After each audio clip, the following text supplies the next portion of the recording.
안녕하십니까. ABN 성경 특강 제 26번째 강의 시간을 맞이했습니다. 잠깐 기도하고 시작하겠습니다.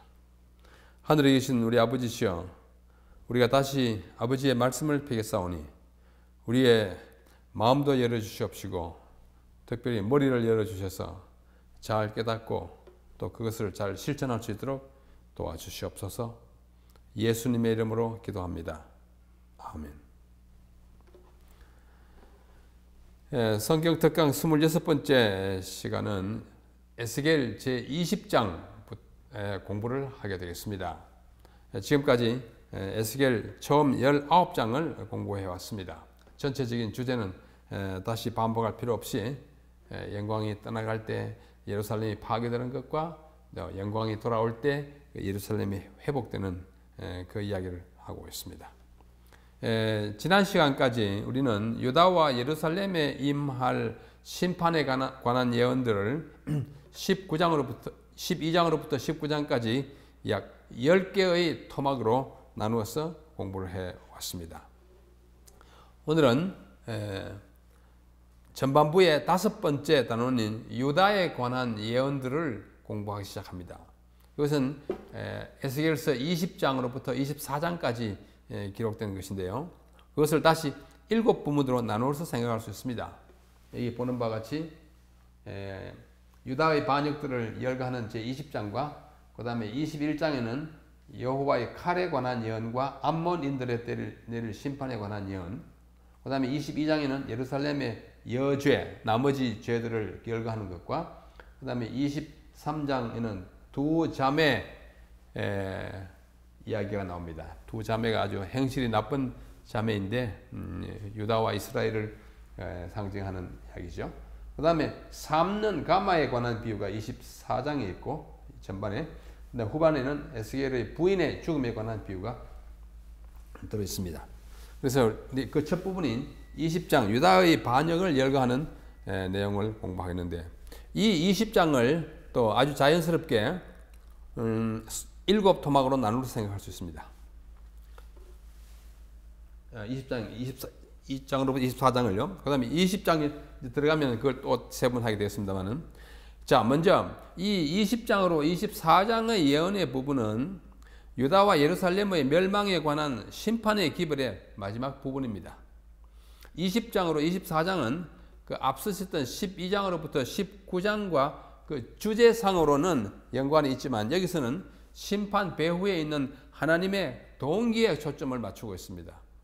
왜 심판을 하게 되고 또 구원해 주시는 것은 왜 하게 되는지 하나님의 입장에서 그 동기에 초점을 맞추고 있습니다. 예를 들면 여기서는 야훼, 여호와, 야훼라는 말은 여호와라는 말의 히브리식 발음 또는 독법이라고 이해하면 되겠습니다. 이 야훼 또는 여호와의 이름과 명성, 이름이나 명성이 연결되어 있지 않습니까? 이름이고 또 명성할 때 명이 또 이름 명자거든요. 그 이름에 관한 그분의 관심에 대하여 더 많이 말씀하고 있습니다. 내 이름 때문에 내 명예를 정말 보호하기 위해서 너희들을 살려줄 수밖에 없다. 이런 말씀을 하시고 있습니다. 야훼의 이름은 그분의 성품과 동의어로 여겨지고 있습니다. 그렇지 않습니까? 아무개의 이름을 욕되게 한다. 그 말은 그분의 명예를 손상시킨다. 그분의 인격적 성품, 가치를 망가뜨린다. 이런 뜻이거든요. 따라서 그분의 성품과 명성은 유다의 지도자들과 백성의 죄와 부도덕과 대조를 이루면서 제시되고 있습니다. 제20장은 유다의 죄들을 열거하는 역사적 회고입니다. 이러한 죄들을 지어왔다. 12장으로 19장, 특히 16장과 흡사하게 제20장은 유다 민족의 불법의 목록을 제시하고 있습니다. 앞에 16장에서도 그랬습니다. 이 제20장은 에스겔서에서 어조가 가장 강력한 장들 중에 하나입니다. 하나님이 말씀하실 때 그 어조가 톤이 대단히 강하게 들립니다. 또 23장과 앞으로 보는 23장과 마찬가지로 이스라엘과 유다의 방종을 계획하고 있습니다. 얼마나 우상숭배와 기타 불법과 죄악에 물들어 있었는지를 자세히 말씀하고 있습니다. 그래서 제20장을 두 부분으로 나누면은 1절로 29절까지와 30절로 마지막 49절까지 오는데요. 첫 부분 1절로 29절은 연대가 매겨진 예언. 에스겔서에는 연대가 매겨진 그 부분이 굉장히 많습니다. 좀 이따 보겠습니다. 그 부분, 곧 이스라엘과 국가의 반역을 다루시는 하나님의 방법에 초점을 맞추고 있는 연대가 매겨진 예언 부분입니다. 그 다음에 30절로 49절은 야훼의 이름에 대한 존중, 그 다음에 심판을 초래한 이스라엘이 야훼의 이름을 더럽힘에 초점을 맞추고 있습니다. 그래서 조금 전에 말씀드린 바와 같이 20장을 8개의 부분으로 나눠서 생각할 수 있습니다. 선지자가 장로들에게 말합니다. 여기서 선지자라고 하는 것은 에스겔을 말하죠. 장로들이 에스겔 선지자에게 말씀을 들으러 옵니다. 그들에게 말을 하는 거 1절로 4절. 그 다음에 에스겔을 통해서 하나님이 주시는 기별의 권면이 있습니다. 출애굽에서 배우는 교훈, 광야 시절에서 배우는 교훈, 40년 방랑에서 배우는 교훈. 전부 교훈이 5절로부터 20절까지 쭉 나타나 있어요. 역사적으로 배워야 할 것이 참 많은데 그걸 잘 배워주고 있지 않기 때문에 다시 상기시키는 부분입니다. 그 다음에 이제 다섯 번째는 그 땅에서 범한 과거의 반역들을 다시 또 한 번 더 세부적으로 말씀하고 있습니다. 그래서 이것을 이제 앞에 전반부라고 볼 수 있고, 그 다음에 후반부는 현재의 반역들과 다가오는 유수 30절로 39절. 유수 후에 백성이 정결케 되는 이야기가 40절로 44절. 마지막 45절로 49절은 심판의 시작을 요청하는 부분으로 되어 있습니다. 심판의 시작을 왜 요청하는 거 하니? 심판이 되어야 그 일의 끝이 나고 백성이 정결하게 되고 회복될 것이기 때문입니다. 자, 먼저 첫째 부분인 선지자가 장로들에게 말하는 1절로 4절 본문을 먼저 읽어보겠습니다. 제7년, 포로로부터 제7년 이렇게 보는 것이 맞다고 생각합니다. 5월 10일에 이스라엘 장로 두 사람이 여호와께 물으려고 와서 내 앞에 앉으니, 에스겔이 이제 자기 앞에 앉았다 이렇게 말하지 않습니까? 여호와의 말씀이 내게 임하여 가라사대 인자야. 항상 에스겔을 인자야 그랬죠. 93번 에스겔에서 나타납니다. 이스라엘 장로들에게 구하여 이르기를 주 여호와의 말씀에 너희가 내게 물으려고 왔느냐? 나 주 여호와가 말하노라. 내가 나의 삶을 두고 맹세하노니 너희가 내게 묻기를 내가 용납치 아니하리라 하셨다 하라. 인자야, 네가 그들을 국문하렸느냐? 네가 그들을 국문하렸느냐? 너는 그들로 그 열조에 가정한 일을 알게 하여. 이렇게 말씀을 계속합니다. 여기 제7년 5월이라고 했는데 5월은 유대적으로 아브월이라고 합니다. 영어로 붙인 다음에 A하고 V 써가지고 아브월이라고 다섯 번째 달입니다. 첫째 달 니산월 또는 아비월 월 이름을 좀 아시죠? 그 다음에 이야르월이 있고, 그 다음에 아브월도 있고, 또 아달월도 있고, 티슈리월도 있지 않습니까? 다섯 번째 달 10일에 왔습니다. 여기 연대가 제7년 5월 10일 연대가 매겨진 거예요. 그래서 에스겔서에서 연대가 매겨진 그 항목 가운데 네 번째 것입니다. 첫 번째는 1장 1절로 2절에 에스겔의 소명 이상이 나옵니다. 그 제5년 포로된 지 제5년 제30년이라는 것은 그의 나이 4월 5일 이것을 율리우스 달력, 오늘날 우리가 쓰는 달력으로 환산하면은 BC 593년 7월이 됩니다. 이것을 여러 학자들이 연구해가지고 앞에서 이미 공부했습니다. 옛날에 바벨론 달력과 오늘날의 달력을 대조해서 이렇게 나란히 일치시키는 것에 의하면 593년 7월. 그 다음에 두 번째 연대가 매겨진 것은 에스겔의 사명 위임의 3장 16절이에요. 그로부터 7일 후에 그랬거든요. 5일에서 7일 후에 12일입니다. 아마 8월일 것으로 생각합니다. 그 다음에 세 번째 연대가 매겨진 것은 8장 1절입니다. 성전을 더럽힘에 대한 심판의 이상이 나와 있는데 제6년 6월 5일이라 이렇게 했습니다. 앞에서 보았습니다.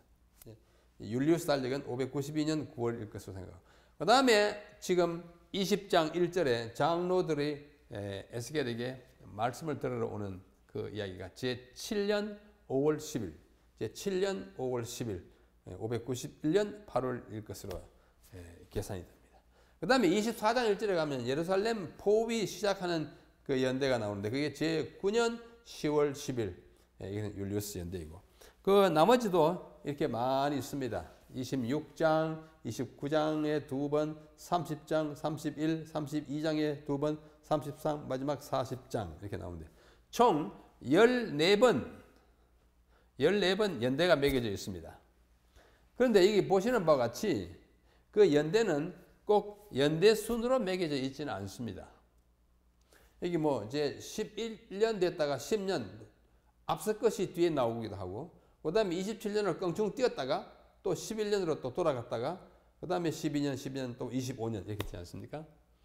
그래서 에스겔서의 기록 순서는 에스겔이 이상 곧 계시를 본 순서대로 연대순으로 나열되어 있지 않다는 점을 염두에 두는 것이 좋겠습니다. 뭐 앞으로 공부할 것이기 때문에 그 사건의 내용은 읽지 않고 지나가겠습니다. 그래서 연대가 매겨진 14개의 토막 가운데 네 번째 것이 에스겔 제20장 1절의 것입니다. 이 장면은 앞서 14장 1절로 11절에 기록된 장로들의 모임과 아주 비슷합니다. 그때도 장로들이 찾아와서 이야기를 하지 않습니까? 그때 하나님께서 너희가 내게 묻기를 내가 용납지 아니하리라고 말씀하신 취지는 내가 이스라엘에게 그들을 위한 어떤 정보도 주지 않겠다라는 뜻입니다. 너 물으러 왔냐? 너 대답하지 않겠다. 그 대신에 하나님께서는 그들이 들어야 할, 그들이 알고 싶어 하는 것이 아니라 들어야 할 필요가 있는 말씀을 하실 것이라고 말씀하였습니다. 그들에게 말하라고 전했기 때문입니다. 4절에서 두 번이나 네가 그들을 국문하려느냐, 국문하려느냐. 국문이라는 말은 좀 어려운 말입니다. 앞에서 나왔습니다만 신문한다, 재판한다 그런 뜻입니다. 네가 그들을 신문하려냐고 물으신 것은 하나님께서 그들에게 매우 엄숙하게 다그치는 에스겔에게 다그치는 너 하려느냐? 그래서 하나님께서 에스겔들은 그들의 신문자가 되어 그들의 불의를 들춰보라는 뜻입니다. 하려느냐? 한번 해보라. 너 들어왔는데 뭐 할 말 특별히 있냐? 그들이 과거는 한번 해봐라. 신문하려느냐? 한번 해봐라. 이런 뜻으로 들립니다. 요컨대 20장 1절로 4절은 그 이어지는 기별의 서론으로서 하나님께서 이스라엘에게 이 장로들이 그들의 과거의 죄악의 기록을 듣게 하라고 일러줍니다. 딴 거 들을 필요 없어. 그들이 과거에 뭐 했는지 한번 생생히 좀 이야기해 주라.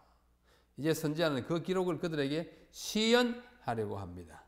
시연이라는 말을 제가 골랐는데 이제 정말로 하나하나 낱낱이 이렇게 공연을 하듯이 아주 생동감 있게 전해주는 것입니다. 여기 제가 이렇게 썼어요. 하나님의 심판은 결코 변덕스럽거나 뭐 영어로 capricious라는 말이에요. 기분 내키는 대로 확 하는 거 capricious하고 변덕스럽다. 그러나 또 전횡적이나 arbitrary 마음대로 너 이렇게 하고 저렇게 하고 그렇게 재단하시는 하나님의 심판이 아니에요. 그분의 심판은 항상 불순종과 불충성에 대한 반응으로 이르러오는 불가피한 것입니다. 그러므로 그분의 심판은 공정하고도 합당한 것입니다. 따라서 거기에는 반박하거나 부정할 논리적 또는 법적 근거가 있을 수 없어요. 마땅히 임할 수밖에 없는 형벌을 지금 제시하고 집행하시는 것이에요. 근거 없는 형벌은 전혀 없습니다. 하나님 공평하십니다. 그래서 계속해서 이제 5절부터 9절까지는 출애굽에서 배울 교훈을 쭉 나열하십니다. 내 조상들이 과거에 어떻게 했는지 아느냐? 한번 들어보라고요. 이러기를 주 여호와의 말씀에 옛날에 내가 이스라엘을 택하고 야곱의 집의 후예를 향하여 맹세하고 또 애굽 땅에서 그들에게 나타나서 맹세하여 이르기를 과거에 애굽에 있을 때 이렇게 하는 거예요. 뭐라고 했습니까? 나는 여호와 너희 하나님이라 하였으므라. 그날에 내가 그들에게 맹세하기를 애굽 땅에서 인도하여 내어서 그들을 위하여 찾아 두었던 땅 곧 젖과 꿀이 흐르는 땅이요 모든 땅 중에 아름다운 곳에 이르게 하리라 하고 그때 그렇게 하지 않았습니까? 모세를 통하여. 또 그들에게 이르기를 너희는 눈을 드는 바 가증한 것을 각기 버리고 애굽의 우상들로 스스로 더럽히지 말라. 나는 여호와 너희 하나님이라 하였으나 그들이 내게 패역하여 내 말을 즐겨 듣지 아니하고 그 눈을 드는 바 가증한 것을 각기 버리지 아니하며 눈을 드는 바라는 것은 눈을 향하여 흠모 사모하는 마음으로 우상을 따라 시선을 옮기는 것을 이렇게 표현한 것입니다. 내가 말하기를 내가 애굽 땅에서 나의 분을 그들 위에 쏟으며 노를 그들에게 이루리라 하였습니다. 하도 부패하고 계속 반역하기 때문에. 그러나 내가 그들의 거하는 이방인의 목전에서 그들에게 나타나서 그들을 애굽 땅에서 인도하여 내었었나니 그럼에도 불구하고 이는 내 이름을 위함이라. 보십시오. 아까 말씀드린 대로 그 심판을 이렇게 할 수밖에 없었던 그 배후의 사정, 하나님의 입장, 하나님께서 왜 이 사람들을 그래도 또 구원해 주셨는지 그 이유를 설명하는 내 이름을 위함이라. 내 이름을 그 이방인의 목전에서 더럽히지 않으려 행하였습니다. 내가 너희들이 그렇게도 망나니 짓을 했음에도 불구하고 살려준 게 왜 그런지 아느냐? 너희들 다 없애버리면 이방인들이 너희들의 하나님 나를 향하여 뭐라 그러겠느냐? 그러니까 인간적으로 말하면 부모의 체면 때문에 아이를 살려주는 그런 심정의 표현입니다. 모세 시대에 히브리인들이 애굽에서 노예로 고생하고 있을 때 그들에게 나타나셔서 그들에게 젖과 꿀이 흐르는 땅을 주시라고 약속하셨습니다. 출애굽기 6장 8절에 나타나 있어요. 그리하여 그분은 그들을 애굽에서 이끌어내셔서 그분의 특별한 백성으로 삼으셨습니다. 출애굽기 19장에 시내산에 기슭에 와가지고 큰 장엄한 광경을 보여주시면서 말씀하지 않았습니까? 너희가 내 길을 잘 지키면 너희는 나에게 제사장 나라가 되고 거룩한 백성이 되어서 온 우주 앞에 이 지구 앞에 하나님의 백성으로 선택받은 백성으로 살아가겠다고 약속하셨습니다. 여기 내가 이스라엘을 택하였다라고 5절에 말씀하셨는데 이것은 언약 관계를 일컫는 말입니다. 택했다라고 하는 것은 성경에 잘 나옵니다. 택한 백성. 택했다는 말은 너와 내가 언약 관계에 들어갔다. 내가 이렇게 하겠다고 약속하신 것을 표현하는 그런 관계입니다. 그 후로 이것은 그들을 애국으로부터 구출한 사실과 시내산에서 맺은 언약을 상기시키는 특별한 표현이다. 내가 너희를 택하였나니 호세아서도 택하였나니 내 택한 백성 이스라엘 항상 그 언약 관계에 들어가서 내가 너를 하나님의 특별한 백성으로 삼겠다고 한 그 약속을 진 백성으로서 얘기할 때 택한 백성 우리가 한자로 선택한다는 선에다가 백성이라 선민 그러지 않습니까? 이스라엘 백성이 선민이에요. The chosen people. 하나님의 언약 관계 속에 독특한 관계 속에 내가 맹세하고 문자적으로는 내 손을 들어 맹세하고 있는데 우리말로 그냥 간단하게 맹세하고라고 했습니다. 이것은 하나님께서 자신의 언약을 틀림없이 성취하실 것을 보증하는 것입니다. 오늘날에도 우리가 뭘 약속할 때 선서하고 하지 않습니까? 하나님도 우리 인간적인 그런 우리의 기질을 아시고 내가 손을 들어서 내게 했다. 아주 엄숙하게 약속했다. 바로 이러한 사실은 언약 관계에 기초하여 하나님께서는 그들이 모든 사악함을 멈추고 이방 종교의 행습들을 버리라고 명령. 내가 너를 택해가지고 특별한 백성 삼았으니 너희는 지금까지 하던 그 모든 이방 신상 숭배하는 것과 또 악한 행습들을 다 버리라고 말씀하셨습니다. 너 그렇게 하라고. 아까 7절에서 읽었어요. 여호수아 24장 14절에도 그런 말씀. 하나님께서 그들을 구원하셔서 젖과 꿀이 흐르는 땅으로 인도하셨습니다. 언약대로 약속하시는 하나님은 약속을 지키잖아요. 약속을 지키시는 하나님을 헤세드의 하나님이라 그럽니다. 헤세드라는 말은 자비, 긍휼, 또 미쁘심, 신실함 등등으로 번역됩니다만은 약속을 지키시는 하나님의 덕목을 강조할 때 그 성품을 우리는 헤세트라고 합니다. 성경에서는, 우리말 성경에서는 인자하심이라고 많이 번역되어 있는데, 단순히 마음이 인자하고 뭐 너그럽고 인애스러운 것이 아니라 인자하기 때문에 약속을 지켜요. 약속 지키시기 때문에 인자하신 하나님, 그런 의미의 헤세드입니다. 그래서 그들을 구원하셔가지고 그들을 가나안 땅으로까지 데리고 온 것입니다. 그랬으니 그들은 이제부터는 그분께 충성하고 순종해야만 했습니다. 그러나 백성은 하나님께 순종하지 않고 또 충성하지 않고 또 반역을 일삼았습니다. 에스겔은 이 사실을 적시하고 지적해서 보여주는 것입니다. 이렇게 했어. 어떻게 할래? 정말 이렇게 해도 되겠냐? 이런 질문을 던지는 것입니다. 그럼에도 불구하고 애굽의 우상들로 스스로 더럽게 하지 말라 했음에도 불구하고 계속 우상 숭배했어요. 이것은 이스라엘 백성이 애굽 땅에 있을 때에 하나님께서 말씀하신 것이므로 이렇게 경고하고 당부했음에도 불구하고 그들은 이 말씀을 따르지 않았기 때문에 벌을 받았습니다. 이 에스겔이 지적하는, 여기서 말하는 우상 숭배가 구체적으로 어떤 것이었는지 알 수 없으나 아마 명시되지 않았으니까 알 수 없지만 짐작은 갑니다. 애굽에는 거의 모든 것이 신이에요. 사람을 괴롭히는 것도 신이고, 좋게 하는 것도 신이고, 괴롭게 하는 것도 신이고, 필수적이어서 그것이 없으면 안 되는 것 다 신입니다. 태양 신이에요. 나일강 신이에요. 그들을 괴롭히는 딱정벌레 신이에요. 풍뎅이 신이에요. 신이 그야말로 우글우글 득실득실 하는 것이 고대 애굽 땅입니다. 저 서재에는 애굽의 신명 사전이 3권 있습니다. 신명이라 하는 것은 신들의 이름을 쭉 열거해가지고 그 신이 어떤 신이며 어디 신이며 무엇하는 신인지를 설명한 신명사전이에요. 남신들과 여신들의 이름이 수천 개 수록되어 있는 사전. 그 사전이 저한테 3권 있는데 그것은 무엇을 반영하는 거 아니?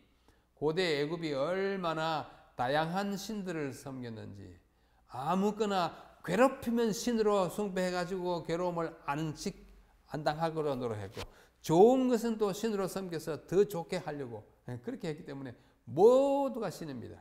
애굽의 열재앙은 애굽의 신들에게 내린 벌이라고 그러지 않습니까? 막 몸에 이렇게 괴롭히니까 이도 티끌 신에서 나오는 것입니다. 하여튼 그래서 그런 신들 중에 얼마를 이스라엘에 애굽에 살고 있던 이스라엘 백성도 그 신 우상 섬기는 일에 동참했을 것입니다. 내가 너를 택해가지고 참 거룩한 백성으로 삼았다 했음에도 불구하고 그렇게 했으니까 또 벌을 받고, 그것이 그들로 하여금 애굽 땅에서 하나님의 분노를 받게 되었다고 말합니다. 벌 많이 받으셨어요. 여기서 말하는 우상 숭배를 출애굽 이후에 발생한 금송아지 사건을 가리키는 것으로 이해하는 이들도 없지 않지만, 그러나 그렇게 보는 것은 좀 시간적으로 맞지가 않아요. 애굽에 있을 때 받았기 때문에 출애굽 과정에 출애굽 32장에 기록된 금송아지 사건을 가리키는 것으로 보기보다는 전자가 더 합당한 견해로 보입니다. 자, 9절에 마지막 절입니다. 9절. 그러나 내가 그들의 거하는 이방인의 목전에서 그들에게 나타나서 그들을 애굽에서 인도하여 내었었나니. 아까 죄는 인도하게 내기 전에 있었던 일이에요. 그러나 이는 내 이름을 위함이라. 내 이름을 그 이방인 목전에서 더럽히지 않으려 했기 때문에, 여기다 조금 다른 말을 더하면 할 수 없이 내가 너희들 구원했다. 이런 느낌으로도 들립니다. 내 마땅히 벌 받아서 정말 죽음에 처해했지만은 내가 너희를 택해가지고 너희들이 그래 좀 잘못했다 해가지고 다 죽여버리고 다 멸망시켜버리면 온 세상의 사람들이, 이방인들이 나를 어떻게 생각하겠냐? 자, 하나님 참 난처한 입장에 놓인 것을 우리가 볼 수 있습니다. 이스라엘 백성이 불순종하고 우상을 숭배했음에도 불구하고 그들을 애굽 땅에서 구출하신 것은 하나님의 이름이 더럽혀지는 것을 방지하기 위해서였어요. 하나님의 백성이 불순종하여 벌을 받으면 하나님의 이름이 더럽혀집니다. 그렇잖아요? 뭐 우리 자녀가 나쁜 일 해가지고 처벌받으면 이 부모의 명예에 손상이 가잖아요. 같은 이치예요. 우리는 하나님의 이름을 더럽히고 있는가? 아니면 그분의 이름을 빛나게 하고 있는가? 스스로 한번 생각해 보시기 바랍니다. 우리는 우리의 행동으로서 그분의 이름에 영광을 돌릴 수도 있고 치욕을 돌릴 수도 있습니다. 그래서 예수님 말씀하지 않았습니까? 너의 착한 행실을 보고 하늘에 계신 아버지께 어떻게 하라? 영광을 돌리게 하라. 우리의 착한 행실을 통해서 하나님께 영광을 돌리고 우리가 재림 신자로서 잘하면 하나님께 영광이 되는 것입니다. 하나님께서는 자기 백성이 죄되고 반역적일지라도 그들을 구속하시기를 원하시고 그들과 맺은 언약을 충실히 지키시기를 바라십니다. 우리가 마땅히 받아야 할 만큼 우리의 행동에 따른 대가를 받았다면 우리는 다 멸망할 수밖에 없어요. 왜? 죄인이 아닌 사람이 없기 때문입니다. 그와 같이 반역적인 백성임에도 불구하고 자신의 이름 때문에 자신의 명예를 위하여 그들을 구원해 주어야 하는 정말 난감한 상황, 이것이 하나님의 고충이요 딜레마입니다. 이거 어떻게 이게 살려 죽여? 이거 정말 처치할까 말까? 행실을 보면 처치해 마땅하지만 하나님이 당신을 위하여 봐주는 것이에요. 다시 어찌하든지 돌이키게 해가지고 하나님의 백성을 유지하는 것입니다. 우리는 하나님을 딜레마에 빠지게 하지 맙시다. 참 우리 각자가 개인을 생각할 때 하나님 앞에 정말 죄송하지 않습니까? 뭐 옳게 행하는 것이 거의 없습니다. 하나님을 딜레마에 빠지게 하는 것입니다. 그분의 입장을 난처하게 해드리지 맙시다. 우리 하나님을 곤경에 빠뜨리는 백성은 착한 백성이 아니고 엄격한 의미에서 하나님의 백성이라고 할 수 없습니다. 호세아 1장 9절에 호세아의 그 아들 이름처럼 로 암미예요. 로 히브리 말 로는 아니다. 암미 나의 백성이 아니에요. 우리 다 로 암미이지만은 하나님의 긍휼로 우리가 암미 하나님의 백성 나의 백성이 되어 있는 것입니다. 자, 10절로 14절 세 번째 부분입니다. 이제 광야 시절에서 배울 교훈입니다. 그러므로 내가 그들로 애굽 땅에서 나와서 광야에 이르게 하고 사람이 준행하면 그로 인하여 삶을 얻을 내 율례와 또 내 규례를 알게 하고 율례를 주고 규례를 알게 하고 또 나는 그들을 거룩하게 하는 여호와인 줄 알게 하려 하여 내가 내 안식일을 주어 그들과 나 사이에 표징을 삼았으노라. 그러나 이스라엘 족속이 광야에서 내게 패역하여 사람이 준행하면 그로 인하여 삶을 얻을 나의 율례를 준행치 아니하고 나의 규례를 멸시하였고 나의 안식일을 크게 더럽혔으므로 제가 색깔을 좀 칠해놨어요.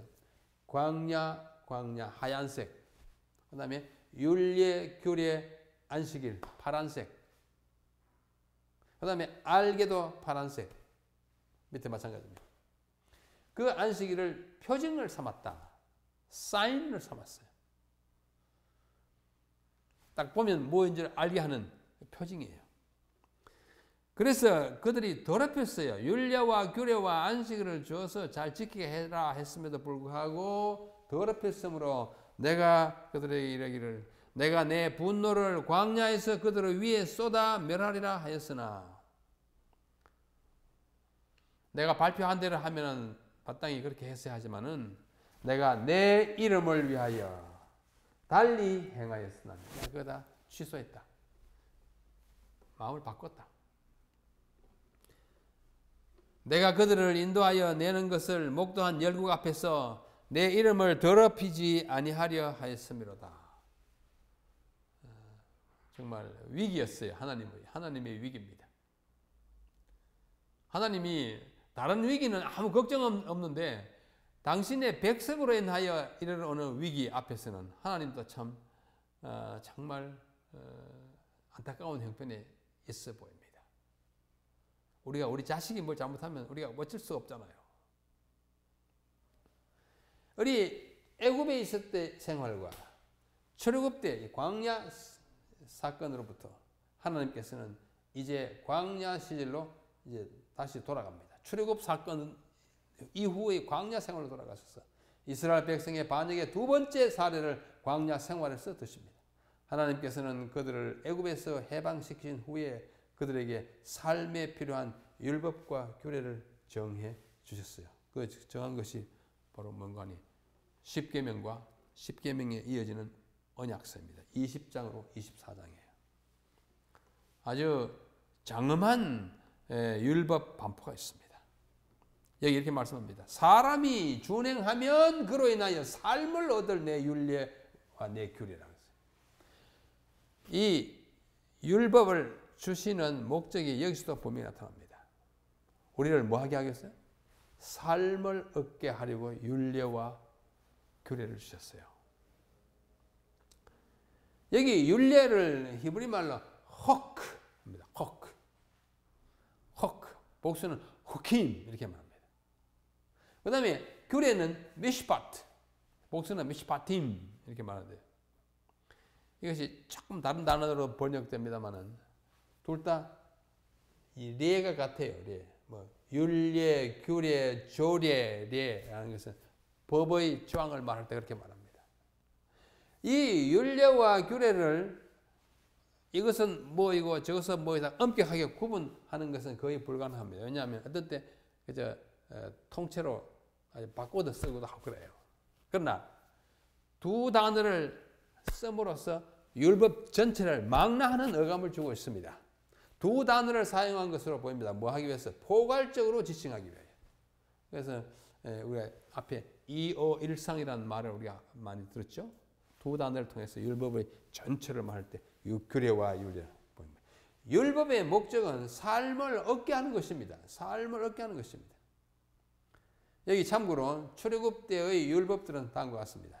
두 개예요. 크게. 첫째는 십계명. 이 십계명이라는 말 자체는 출애굽기 34장 28절, 신명기 4장 13절과 10장 4절에 십계명이라는 말이 거기 씁니다. 뭐 명자를 안 쓰고 십계라고 주로 쓰였습니다. 십계. 이름이에요. 내용은 어디냐? 출애굽기 20장 3절로 17절입니다. 너는 나 외에 다른 신들을 내게 있게 말지니라. 첫째 계명이잖아요. 3절. 그 다음에 뭐예요? 우상을 만들지 말고 그걸 절하지 말라. 그 다음에 여호와 너희 하나님의 이름을 망령되이 이렇게 하지 말라. 네 번째는 안식일을 기억하여 거룩히 지키라. 다섯 번째, 내 부모를 공경하라. 살인하지 말라. 간음하지 말라. 거짓증거하지 말라. 도적질하지 말라. 도적질하지 말라가 문제죠. 8계명, 9계명 거짓증거하지 말고 그 다음에 이웃을 탐내지 말라. 이것이 10개의 계명 10개입니다. 10개. 딱 10이라고 쓰였어요. 10개라고 쓰였어요. 그것이 출애굽기 20장 3절로 17절까지 있고 그 다음에 22절로부터 20장 22절부터 21, 2, 23, 23장 33절이 마지막 절이에요. 출애굽기 20장 22절부터 23장 33절까지를 뭐라고 하냐면 언약서라 그럽니다. 영어로 The Book of the Covenant. 언약의 책이라고 합니다. 언약서라는 말은 24장 7절에 나와요. 이 10개라는 말이 여기 나오듯이 언약서라는 단어는 여기 나오지만 내용은 뭐냐면 20장 22절부터 23장 33절이에요. 10계명의 내용이 요거이듯이 이 두 개가 출애굽 때에 주어진 율법의 망라된 모습입니다. 굉장히 중요해요. 우리가 10계명은 잘 압니다만은 언약서에 대해서는 잘 강조하지 않으니까 잘 모를 때가 많습니다. 하여튼 언약이 이 두 개 있었다는 사실을 알 필요가 있어요.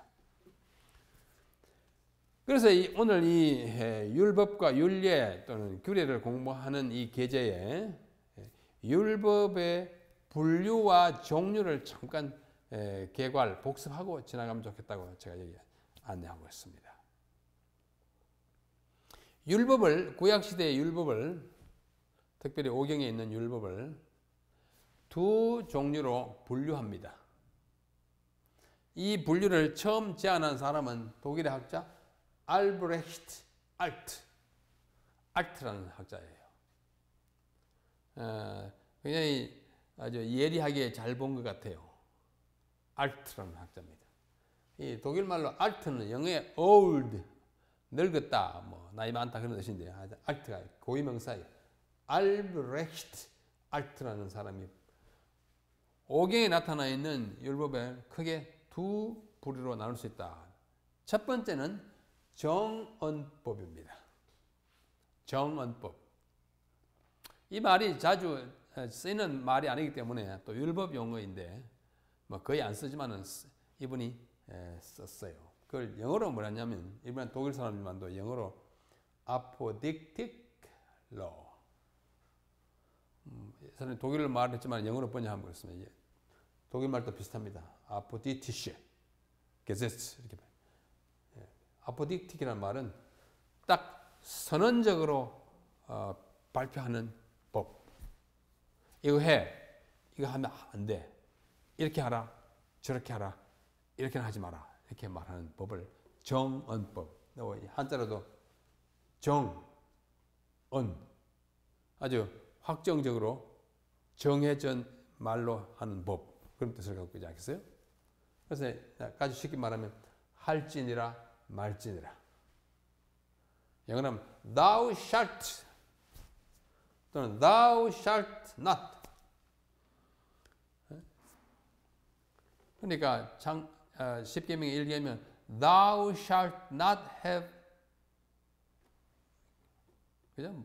같이 말지니라. thou shalt have no other god before me. 나 외에 다른 신들을 갖게. 그 다음에 하라. 뭐 부모를 공경하라. Thou shalt honor your parents. 안식을 기억하라. 그 다음에 간음하지 말라. 도둑질하지 말라. 말라 하라. 이렇게 아무런 법적 제재가 포함되지 아니한 확정적으로 선언한 법, 이걸 정언법이라고 말합니다. apodictic law. 그러나 이거와는 반대로 해의 법이 있어요. 영어로 casuistic law 이렇게 말합니다. 이 사람이 독일 사람이 casuistische Gesetz 이렇게 말합니다. 해의 법이라는 말 영어 한자를 가면 해 풀어준다. 의심을 풀어줘. 의심을 풀어주는 법. casuistic law라는 말은 일종의 case law예요. 경우법입니다. 경우법이 뭐냐? 이러한 경우에는 이렇게 벌을 주어라. 해의 또는 경우. 이런 경우, if 영어로 뭐뭐 하거든, then 그 다음 이렇게 하라. 내 이웃의 눈을 다치게 하거든. 그 다치게 한 자의 눈도 다치게 하라. 뭐뭐 하거든. 만약 뭐뭐 하거든, 뭐뭐 하라. 이걸 해의법이라고 해요. 그래서 십계명은 정언법이에요. 너는 나 외에 다른 신들을 잊게 하지 말라. Thou shalt not. 부모를 공경하라. Thou shalt. 할지니라 말지니라. 뭐 하면 너 어떻게 한다. 벌이 거기 없습니다. 그러나 아까 몇 장이요? 20장 22절로 23장 33절까지 있는 언약서에는 거의 모든 법이 뭐뭐 하거든 뭐뭐 하라라고 하는 해의법적 뭐랄까 모양으로 되어 있습니다. 그래서 언약서는 해의법에 속하고 십계명은 정언법에 속합니다. 이것이 법의 분류예요. 그 다음에 율법의 종류도 구약에 잘 나타나 있습니다. 얼른 보면 우리가 알 수 있는데 사람들이 이렇게 다 해놨습니다. 제가 뭐 보기 좋아라고 색깔을 알록달록하게 했는데요. 첫째는 도덕법이 있습니다. 십계명은 도덕법이에요. 도덕적인 존재이기 때문에 행해야 하는 것입니다. 도덕법이에요. 둘째는 제사법이에요. 또는 예식법이에요. 예식에 관한 것입니다. 그 다음에 국민법이 하나의 국민으로서 국가로서 해야 하는 왕에 대한 거, 뭐 세금에 대한 거 이런 것들, 왕정 생활관계법이에요. 그 다음에 건강법이 있습니다. 특별히 식사법이요. 레위기 11장과 신명기 14장 이렇게 나누는 경우가 있습니다. 자, 10절로 14절로 이제 넘어갑니다. 아까 봤죠? 나는 그들을 거룩하게 하는 여호와인 줄 알게 하려 하여 안식일을 주어 그들과 나 사이의 표징. 이 안식일을 율례와 규례와 더하여 특별히 안식을 빼내가 다시 언급하는 데는 안식일의 중요성이 강조되는 것입니다. 여호와인 줄 알게 안다는 말은 굉장히 중요하지 않습니까? 야다 그랬죠? 여러 번 강조했습니다. 체험적인 관계를 유지할 수 있게 하기 위하여 안식일을 주어 그들과 나 사이의 표징을 삼았어요. 안식일은 여호와의 거룩하심 즉 성화의 표징이에요. 거룩하게 하는 여호와인 줄 알게 하는 방법이 뭐냐? 안식일을 지키는지 안 지키는지 보면 알 수 있어요. 우리가 안식일을 지키면 마음이 거룩하게 되어야 합니다.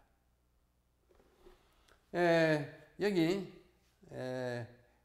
헐츠라고 한 사람이 쓴 오경에 관한 그 주석 연구 책에 보면 356페이지에 이런 말이 나옵니다. 아주 쉬운 영어이고 또 영어를 볼 때 더 의미가 강조될 것 같아서 영문을 그대로 썼습니다.